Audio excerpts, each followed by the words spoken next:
एक ऐसी पार्टी जिसने दुनिया के सबसे बड़े लोकतंत्र पर लगभग 60 साल राज किया, वो इन 60 सालों में ऐसा क्या नहीं कर पाई जो बीजेपी गवर्नमेंट ने 10 सालों में कर दिया। और ऐसे क्या मुद्दे रहे जिनके कारण कांग्रेस की आज ये हालत है। देश में गरीबी, बेरोजगारी, शिक्षा, इन सारे मुद्दों पर इन 10 सालों में क्या सच में कोई उन्नति हुई, क्या सच में कोई प्रगति हुई, आज हम जानते हैं। और इसके अलावा आर्टिकल 370 और राम मंदिर जैसे मुद्दे जो इन 60 सालों में नहीं हटे, उन 10 सालों में कैसे हट गए, उस पर भी हम प्रकाश डालेंगे। और हमारा जो देश है वो बैकवर्ड कंट्री से आज सुपर पावर की ओर प्रोग्रेस कर रहा है, इसका क्या कारण है, ये सारे रीजन हम जानेंगे। उससे पहले अगर मुझे भाई मानते हो तो प्लीज इस चैनल को सब्सक्राइब कर देना और वीडियो को लाइक कर देना। चलिए सबसे पहले बात करते हैं 1885 में बनी कांग्रेस पार्टी की, जिसको बनाने का श्रेय जाता है एलन ऑक्टेवियन व्यूम को। 1947 से पहले इस पार्टी के कुछ नेताओं ने देश को आजाद करने में बड़ी भूमिका निभाई, लेकिन ये कहना गलत होगा कि इन पार्टी के नेताओं के कारण ही देश को आजादी मिली। देश की आजादी में भगत सिंह और चंद्रशेखर आजाद जैसे लोगों ने भी अपनी जान गंवाई थी। जब कांग्रेस के 60 साल शुरू होते हैं, उस समय कांग्रेस के सामने दो बड़ी चुनौतियां थी। एक था बिखरे हुए देश को संभालना और दूसरा था देश का विकास करना। कांग्रेस ने इन दोनों ही पटरियों पर पांव रखने की कोशिश की, लेकिन कुछ खास ठीक से चल नहीं पाई। फिर भी जहां तक देखा जाए ठीक ठाक उन्होंने काम किया। इस युग को बोलते हैं नेहरू शास्त्री युग। ये समय था 1947 से 1966 का। इसके बाद आया इंदिरा गांधी जी का समय 1966 से 1984।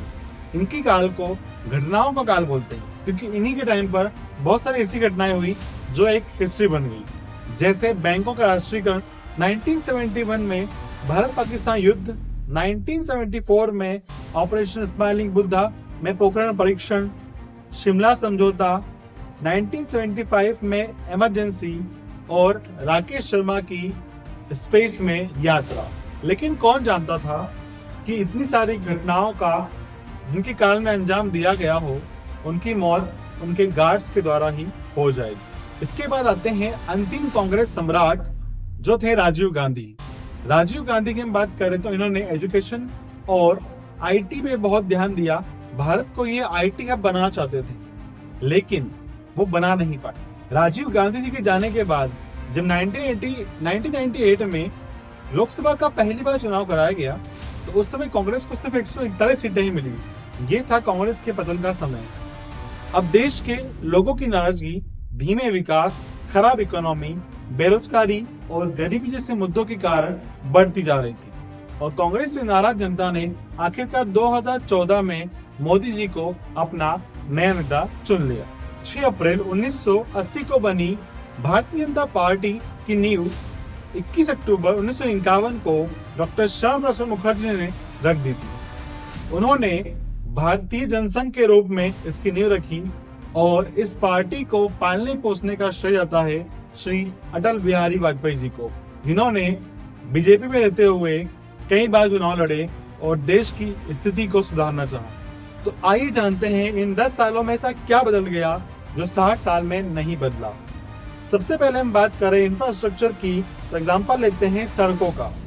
2013 तक देश में 54 लाख किलोमीटर सड़कें बनी थी, जो 2024 तक 74 लाख किलोमीटर हो चुकी है। और आज हमारा देश चाइना को पीछे करते हुए अमेरिका के बाद सड़कों के मामले में दूसरे नंबर पर आ चुका है। फिर हम बात करते हैं मेडिकल फैसिलिटीज की, जो कि कांग्रेस सरकार में बात करें तो एम्स की संख्या केवल 2 थी, और बीजेपी गवर्नमेंट में इनकी संख्या 15 हो गई है। वर्ष 2014 के बाद 300 नए मेडिकल कॉलेजेस खुल गए हैं। हमारा डिफेंस बजट जो 2013-14 में 3 लाख करोड़ रुपए था, वो बढ़कर 6 लाख करोड़, लगभग 2 गुना हो चुका है। वर्ष 2014-15 में ग्लोबल टेरर इंडेक्स में हमारी रैंक 6 थी। मतलब हमारे यहाँ टेररिस्ट के जो अटैक हैं उसमें हम लोग 6वें नंबर पे आते थे, जो कि अब कितनी हो गई है, 13 रैंक आ गई हम लोग। पहले हम 6 नंबर पे आते थे, अब हम 13वें नंबर पे आते हैं। मतलब देश में टेररिस्ट एक्टिविटी लगभग आधी हो गई है। आज हमारे देश के सामने आंखें उठाने की हिम्मत कोई नहीं कर पाता है। वही बात करें बिजली की, इलेक्ट्रिसिटी की, तो वर्ष 2013-14 में जहां बिजली का उत्पादन 100 गीगावाट हुआ करता था, वहीं वर्ष 23-24 में बढ़कर 400 गीगावाट हो चुका है।